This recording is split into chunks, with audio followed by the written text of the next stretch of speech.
Laurel Weldon, Professor of Political Science, and Leigh Raymond, who's Associate Professor of Political Science, will provide an overview of an international workshop held Monday and Tuesday of this week here at Purdue University, entitled New Perspectives on Intractable Problems: Informal Institutions as Policy Responses to Global Grand Challenges. The workshop focused on how more attention to informal institutions, such as social and ethical norms or other unwritten rules of behavior, might improve policy responses to global grand challenges. Professor Laurel Weldon, Professor of Political Science, and Professor Leigh Raymond, Associate Professor of Political Science, and they'll talk about their workshop on new perspectives on intractable problems. Informal institutions as policy responses to global grand challenges. Laurel? Okay, well, it's my pleasure to be able to tell you about this workshop we just finished having, and I think we saw the last person off. Well, we had dinner with them yesterday, but they left this morning, so it's a very recent workshop we're reporting on. But we're still happy with the glow of what we felt was a successful workshop, so it really is going to be fun to talk to you about it today. So the workshop that we are talking about is, as you can see, called Informal Institutions and Intractable Global Problems, and it dealt with three types of problems, three sort of categories of problems: problems of climate change, problems of food security, and problems of women's human rights. And as I said, it was over the last 2 days. And we wanted to mention that the major sponsor, in the sense of being really the catalyst for this whole endeavor, was GIPRI, who provided the first funding for the workshop. And indeed, Leigh and I had actually been talking about running a workshop in our department on this theme for some time, and had kind of been saying, well, it would be really good to do this. And we actually had a strategic plan that we developed that had the workshop like this as part of it. And the offering of this grant for this was just the nudge we needed to kind of go over the hump and start working on this particular project. So we did that. Once we got it underway, we ended up also attracting funding from the Climate Change Research Center, who also provided a lot of logistical support, and the National Science Foundation, who also provided substantial funding. We also ended up getting support from the College of Liberal Arts and the Purdue Global Sustainability Initiative. So what did we do, actually? Well, first of all, let me just say a couple things about what the workshop was about. The workshop is about the idea of informal institutions, and we had some debate about this, but what are informal institutions? But essentially, these are unwritten rules of social behavior and organization, which are increasingly recognized as being important in politics and policy, understanding the ways that societies are organized and the way that human beings make decisions and decide their behavior. And of course, with human behavior being so critical to each of these areas, this is a very important thing for us to understand. This is an area that has also been understudied, although it's sort of a hot topic right now in terms of thinking about the ways that these informal or unwritten rules can help us solve these problems. So the overarching question that we had throughout the workshop was, how can thinking about informal institutions, these unwritten rules, suggest new ways of solving these intractable problems that we're talking about, these grand challenges? How can thinking about this different aspect of social organization help suggest new solutions? The workshop brought together leading international scholars on informal institutions. We had a Australian Future Council Fellow from Australia, as well as a Canada Research Chair, scholars from Britain. So we really brought an international group to Purdue to discuss these areas. We also ended up, so first of all, the scholars were experts on informal institutions, but also were area expert scholars. So we didn't want to just have people who were kinds of developing theory about, across these different disciplines, but also people who really had deep expertise in each of these areas, preferably in studying the ways that informal institutions might be solutions to these areas, although as we kind of discovered, there's a deeper pool of those things in some of these areas than others. So that was one of the value added, I think, particularly in the area of food security. So the workshop organizing team was, of course, my colleague Leigh Raymond, who actually it's not official, I mean, he hasn't I think it officially takes place in August, but he was just promoted to professor, so I'm happy to mention that and congratulate him. Well-deserved promotion. The two of us in political science, Jimena Arriaga, professor in psychology, Ann Clark, also in political science, and Den Kelly in philosophy. And we really actually ended up leveraging this international kind of expertise, or interdisciplinary expertise, quite extensively. Dan knew a lot of people in, cognitive science at MIT, and these kind of psychologists and economists who were doing a lot of the kind of theoretical side that we wouldn't really have had kind of the connections with to get them to come and so on. We each knew people in our areas as well, which made it easier to get those people to come. So it really helped that we had these different areas of expertise on the organizing committee. Our workshop process sort of was as follows. We met for 2 days in plenary with equal time for presentations and discussion, and a lot of people remarked on the longish time we had for discussion and said how much they liked it. And and even though we did have such a long time for discussion, we still ran out of time. It really was terrific in the sense that being at the workshop wasn't just about presenting your work and getting feedback on that. It was really more also about listening, reacting, developing ideas. And I think everybody really did have this kind of feeling that we're really trying to figure out ways to apply these ideas, understand them, make them work.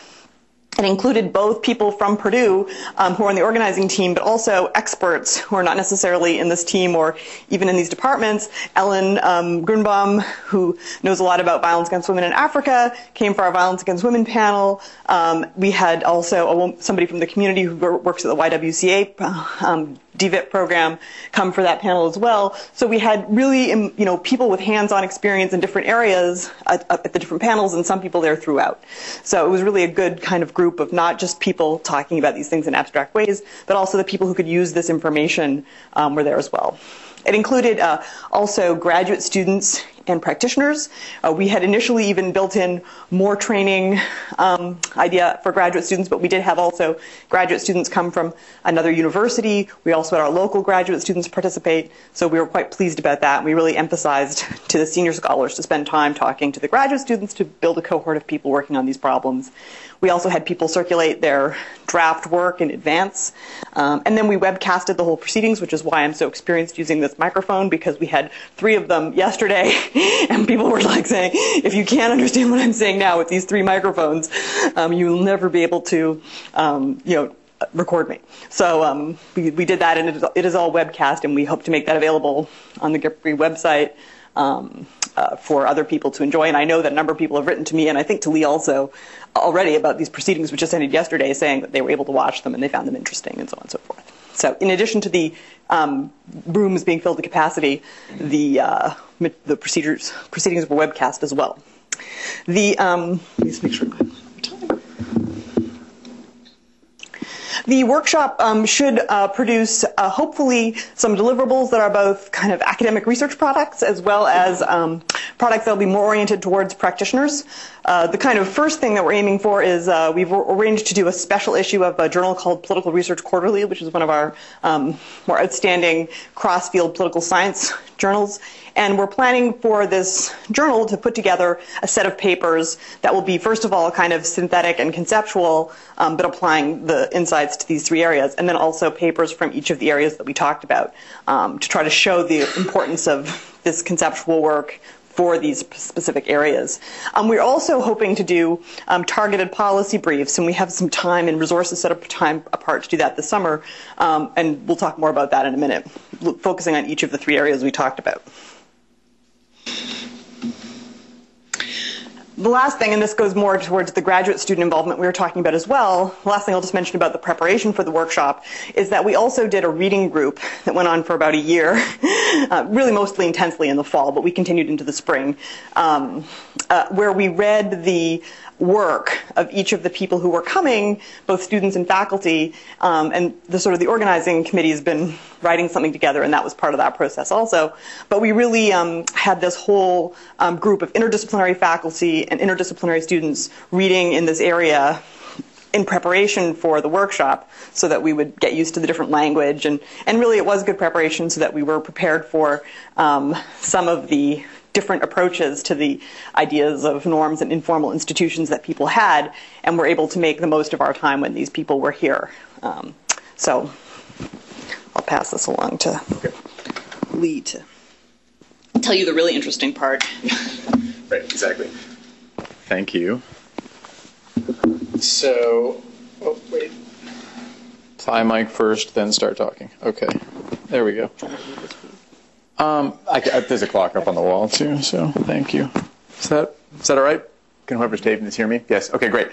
Okay, so now it's my pleasure to give you everything that we learned in a 48-hour, 2-day intensive workshop in 6 minutes. So that's what I will do. Okay, so first, we really did in fact have a workshop. So there they are, people. The Hoff presses photos of people. I think they're rapt with attention at Laurel's presentation there, actually. So that's some of the group who was in attendance.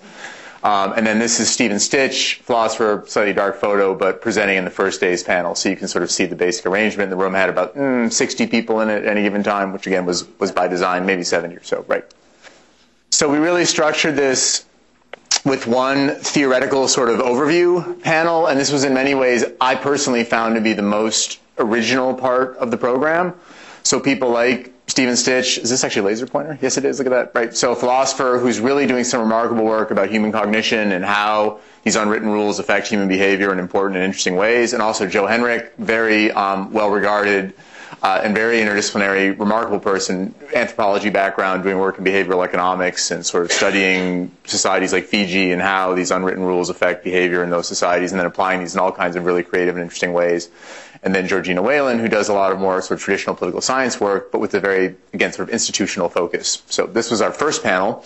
Again, very uncommon for a policy conference, and I do want to really thank you and GIPRI for supporting a somewhat unorthodox sort of approach in some ways to these sorts of problems. Then getting a little more traditional, dealing with the sort of the usual suspects, or at least some of them who are dealing with the problem of climate change, including, of course, me, but also Brina Holland, who's really a political theorist, thinking about this in some very almost more normative kinds of ways, and thinking about the ideas of Amartya Sen and other people who've thought pretty deeply about ways of measuring well-being and human well-being. And then, of course, Kathy Hostetler, who is a very leading, and that's her book right there, about sort of environmental politics and climate change policy in Brazil, leading scholar of these issues in international relations, and then our ecologist, Professor Janet Swim, who talked a little bit about modifying human behavior in different ways through norms. We were very excited and very pleased to have Professor Elinor Ostrom agree to present as our keynote. So on the first day at 3:30, we all moved from that little room into a much larger room in Fowler Hall, which we filled absolutely to capacity. In fact, we actually had to turn away some of my students who are very upset right now because they were required to go, so they're not very happy with me. But it was great for us because we were able to actually fill Fowler Hall for her talk, which really, again, is on how, surprisingly to many people, these unwritten rules, in fact, can be profoundly important in affecting global problems, right? And so she's really one of the people who put this idea on the map, so it was extremely exciting to have her come talk about some of her insights on that. So that was the first day. Well, then a long dinner. But then, okay, so then the second day, we kept it rolling with a discussion of really, I think for political scientists, and this was really very much to Laurel's credit, sort of a new problem, food security. Seems shocking to say that, but for whatever reasons, we haven't actually paid that much attention to that issue. Others have, but we haven't, and so, as a discipline.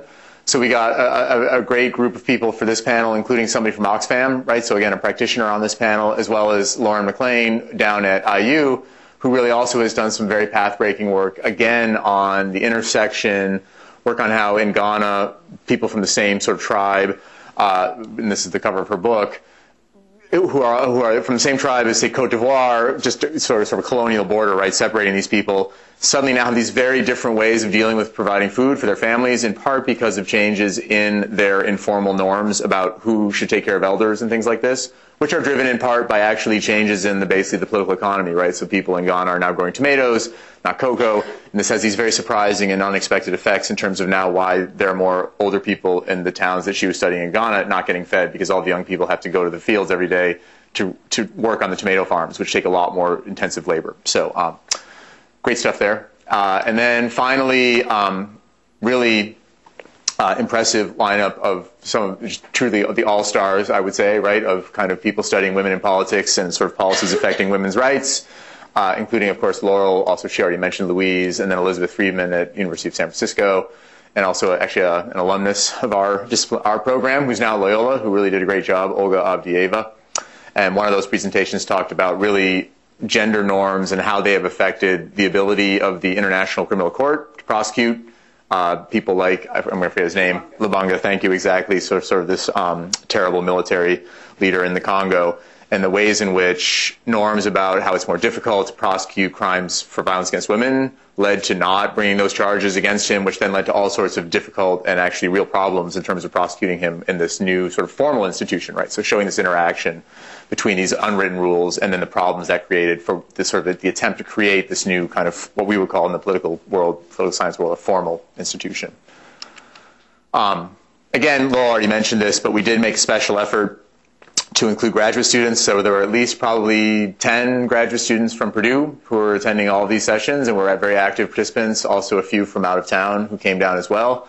Also, we made a lot of invitations to local practitioners and at least a couple who were able to attend in that respect. Okay, so just to wrap up, so what did we learn? Well, we don't really know what we learned because this only ended, 12 hours ago, basically, or something like that, 24 hours ago, I guess. So I was out there on my couch last night, sort of typing up, so what did I learn? Oh my God, I don't even know what my name is anymore. But anyway, here are a few things that we came up with. It really became clear in the discussion that philosophers and psychologists and behavioral economists are just not talking to people who study public policy, like political scientists, and that's a real problem. It's a terrible oversight. But there are real challenges to that conversation, and that was very clear even in the discussions that we were having. But it was also obvious that we were needing to have more of those conversations. So we thought that that was something that really the people in the workshop felt was very important. Similarly, and this is something that Lynn certainly has stressed for years, so perhaps it's no surprise that once again she's right, there are really no sort of one-size-fits-all solutions. So sometimes in the policy world, we look for, and with apologies to anyone in the room who's an engineer or otherwise, and I don't mean to, you probably don't think this, but often the idea in a lot of environmental problems that I study is that if we could just find the right technological innovation, we could solve this problem.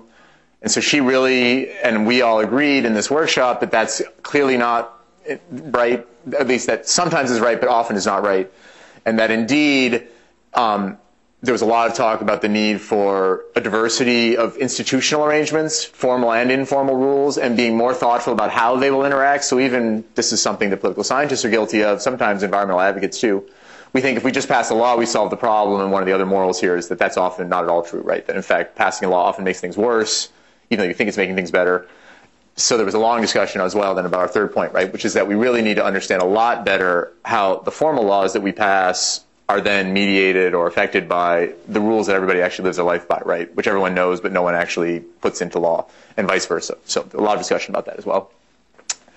And then finally, Elizabeth at the end reminded me of something that I should have said originally, which is that here we all are talking about this, but with a couple of exceptions, we're not really talking to the people on the ground who are trying to change these rules and these behaviors and solve problems like violence against women and climate change. And we should do a lot more of that.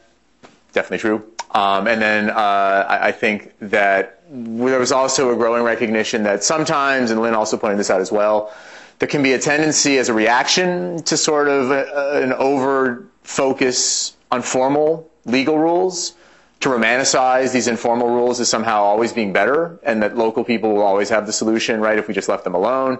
Clearly that's not true. We talked a lot, again, in the Violence Against Women panel and others, that there are many informal rules that are actually a tremendous obstacle, right, to reform, even in the case where you might have a formal rule on paper that's actually not really solving a problem. So there's a lot of discussion about that. And then again, Laurel helped me think about some other things as well, just in terms of, so this raises all these questions as political scientists and policy scholars about looking at different levels of scale, and that even if we could come up with different sort of typologies of different kinds of informal institutions and what have you. So to end, once we catch our breath, and I go teach my classes tomorrow, which I'm totally unprepared for, we will basically organize our organizing committee to discuss what we learned and really sort of have a chance to reflect on all of these thousands of pages of notes that we have.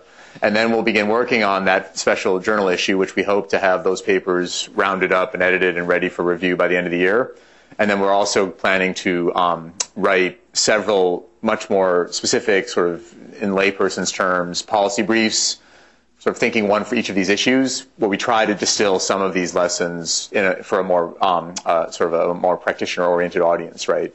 And that we really hope to work on this summer. And again, we'll work with GIPRI and also the Climate Center about dissemination strategies for those. So, okay. So, thank you.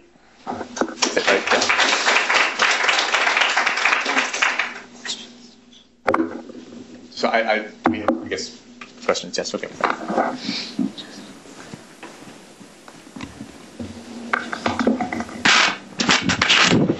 Okay, questions, yes, Jim.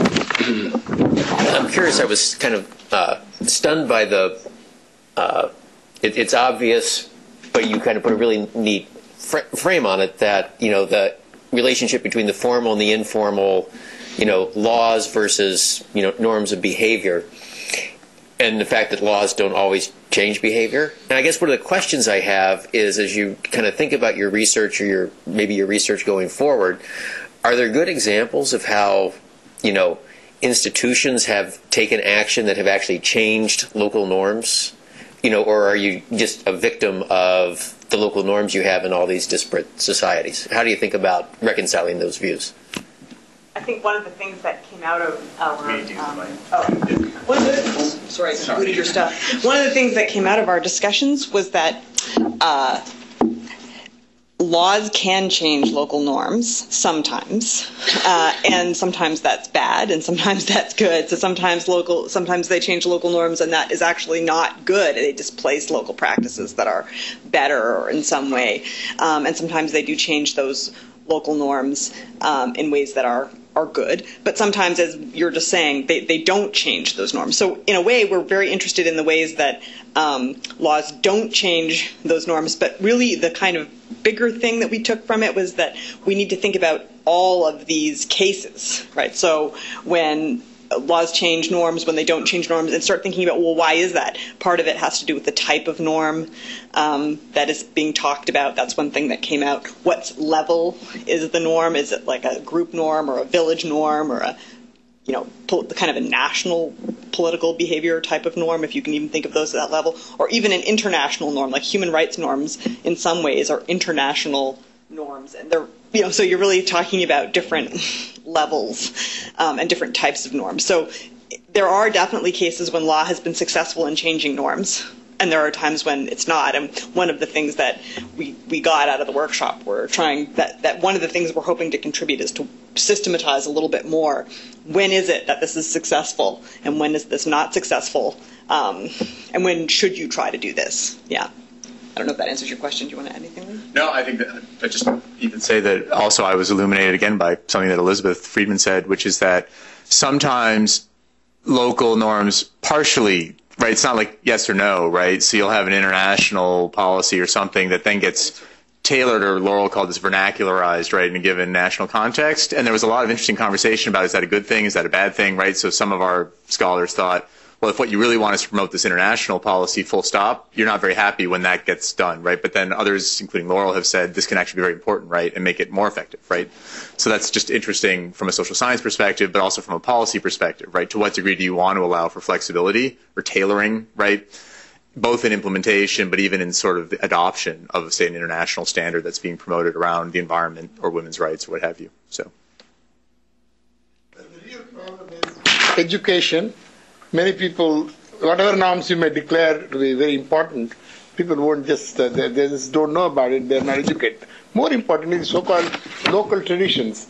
The local traditions are so strong in Asia or Africa, and particularly Africa. Whatever you may say is a good thing for them to do, they'll still go to the village voodoo specialist and so on. So it's very difficult. So I think this is going to be a very long-running battle. And it's interesting because one of the things research very interesting in this respect. Lauren McLean was actually very interesting on this question because her research was sort of ethnographic. I mean, in addition to being larger scale as well, she had ethnographic results from a group that had a very similar, and she talked exactly about this question. Do you think that in a situation where, you have a kind of similar ethnic structure, similar norms about who you'd go to for answers and, lack of education or whatever, that the local norms are going to prevail? And what she basically found in her research is that sometimes that's true and sometimes it isn't, right? One part of the community that was true and another part it isn't. So I think the real lesson is that sometimes it does happen in this way, that you can't really penetrate these local norms, but in other times you can. And so, to just assume that you can't really make a difference isn't exactly the right thing to do, although, as you say, like the question of how to do it, education is a very important thing. It's a very important mechanism, education, training, and those are sort of the things that we were kind of trying to make lists of at the very end to try to think about, well, what are the things that allow you to change norms? Let's see if I can master a microphone here. Well, I mean, you had a great mix of social science and humanities people at the workshop, and I enjoyed the little bit that I sat in on. Oh, sure. Thanks. I'm just wondering, particularly with the Ostrom lecture, for instance, did you draw a science and engineering and agricultural science audience as well as the social science and humanities folks? And I think that you were much lower on economists in your mix than, for instance, Ostrom is, because she's always in dialogue as a political scientist with economists who say you can't manage common pool resources. They have to be chopped up into individual ownership. And her case studies, all of which are at least 100 years old, are of very old systems in which communities have figured out ways of preserving as well as sharing common pool resources. And the standard economist answer on that may be much more familiar to scientists and engineers who work in your climate change area, for instance, than this alternative view, even though it's now been acknowledged with a Nobel Prize. So I guess I'm asking, how far into that broader disciplinary mix did you get this time, and is that in your plans to go further in that direction? So I guess even though I'm not a physical scientist, I hang out with lots of them because I'm the associate director of the Climate Center. So actually the Climate Center's support for this event was crucial, partly just because it was more funding, but also in bringing 12 or 15 people to campus is actually turns out to be a very expensive endeavor, which we discovered. But also there was tremendous interest through those communities, and actually they really know Lynn a lot. And so when that was announced, I was besieged by my colleagues in engineering, forestry, agronomy, the College of Agriculture, the College of Science, great interest in her work, a lot of knowledge and awareness. So, and I think that's a real change. I mean, her winning this prize actually was part of why that happened, right? I mean, people knew about her before that, but she visited Purdue actually when I first came here back in around 2004. And we were excited, and she came to our department, and it was a reasonably big deal, but it was nothing like this, right? And not nearly the same level of interest. So yes, actually, I was very pleased. And even I think during the sessions, we had people asking, even at the first session, the very theoretical question, right? The theoretical session, which I thought no outsiders would sort of want to come to, the one with Professor Stitch and Henrik and these sort of more theoretical discussions, right? We actually had several environmental scientists sort of asking questions and talking about wicked problems, and so what does this all mean, right, in complex systems and the like. So actually that was very gratifying. And that's where a place like Purdue is really well suited to actually have some of these conversations. Sorry. I also think that one of the things that I learned in my interdisciplinary work, and I'm sure that you have this experience also, is that you can't judge a person's disciplinary affiliation from where they're sitting. Like, so for example, take Joe Henrik. I mean, he's in the Department of Economics and in the Department of Psychology. He's trained as an anthropologist. He's an interdisciplinary guy. I mean, he's a Canada Research Chair. He talks to everybody. He's one of these people who can talk to everybody. That's why his ideas are big ideas. And that's one of the attractive things about doing a project like this that is interdisciplinary. It's going to be really important. I mean, Elinor Ostrom is somebody who people read across disciplines because she won the Nobel Prize in economics, but she's, a political scientist as well. And so, I mean, I think there are, I think that is an area, and, we did have some representation of that view in our workshop, but we want, I think, more of that. And we have talked about follow-up. I don't think right now we want to think about any more workshops. Although maybe next week we can talk about that. But I do think that that's definitely a perspective we hope to have. Yeah. There were some economists there in the audience. So my good friend and colleague Tim Kaysen, who's a tried and true economist, was at the climate panel, and one of the questions I believe was from an economist who's on the GIPRI advisory, the faculty advisory board for Lynn's talk. So, right, and then Otto, right? So, yeah. It's very, very interesting presentation and workshop, and as were the previous ones. Thank you very much. I'm a visitor and a guest of Arden for a year at GPRI, and interested in many of the same issues, you know, in climate change and renewable energies and where we should be going. And I have a sense that we're all global citizens in this, and that people of all ages in America are very concerned about it, just as they are throughout Europe. And yet, people say to me that I'm naive if I think that change will happen in the US, and I don't believe that. I know it's a very complex issue. There are, you know, so many economic and socio-political responsibilities around the big questions of coal, gas, oil, etc. But I wonder, in this work, do you have a sense that the spirit of the global person, you know, not in my backyard, or if China's doing it, you know, it's not going to make any difference if we make a change, you know? Is that me? Sorry. I just wonder, do you have that sense that there will be change, big change going forward, or will people change their attitudes? Sure. So, yeah, I could talk about this for hours, but I won't. Yeah, so I'll just say two things. So one is that my presentation and a lot of the work that I'm doing is really about explaining surprising political change, including on the issue of climate policy, including in the U.S. I'd be happy to talk to you more about that. But so actually my main argument is that these informal institutions or norms are actually quite vital to explaining some really quite surprising political developments that are happening in the U.S. around climate policy that should give us some slightly greater reason for optimism than is typical, right? But I also think that one of the attendees said at the closing session that she expected to be completely depressed by the end of this workshop, right? Intractable problems, boy, that's going to be fun, 2 days of talking about these things that we can't solve. Yeehaw. And she said that she really felt much more encouraged, right, that there was a lot of stuff happening and there were lots of at least promising ideas out there. So that was, you know, tough problems, right? But smart people, so hopefully we can make some progress on them. I would just add one thing. I think I saw you at Catherine Sickink, am I right? When she gave her public lecture, did you come? She came this year. And she was somebody who we read as part of the group, even though she wasn't part of the workshop because she came in the fall.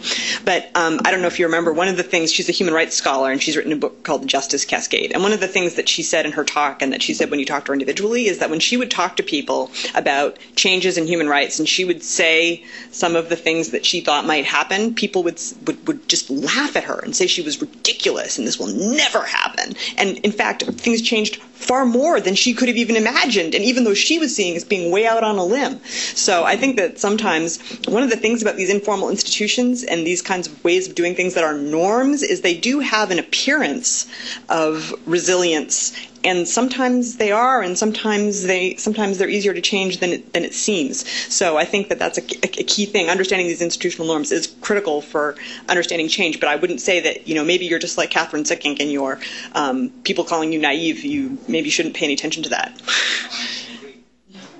Mahatma Gandhi said to Winston Churchill that it's time for change. The people have spoken, and I feel that that's going to happen, you know, not too far in the future. I should point out that the person speaking is Professor Eugene Coyle from the Dublin Institute of Technology, and who's visiting as a Fulbright scholar and working on a book. He's writing a book on energy policy. Other questions? Yes, Ellen. I just wanted to note that it seems to me that the process of change with norms, laws, and this whole issue, that's really the crux of things. And the idea that things could cascade more rapidly than one expects requires that we really look a lot at game theory as well. I think we've been doing that. I've been a consultant for UNICEF, and we've been trying to look at the process of change, where it's not enough to pass a law either. Internationally, it's not enough to declare a human right. This is all about implementation. And at the baseline, you may discover that not everybody shares the outcome. So you have conflicting norms and values, conflicting processes of globalization. It's not all westernization, but there's also other things that have been coming into play in a lot of the countries in Africa that I've been really interested in, where a totally different set of values may be catching on and coming into conflict with one another. So I think we need to be very sophisticated about the human context, particularly when we're trying to implement technological things and changes in human behavior, because we can't just do it with a quick fix, that idea that, just one innovation is going to do it. No, it's getting human beings to figure out how that's going to fit with the structure of their society that's going to make a big difference. Thank you. Amen. Yeah, thank you.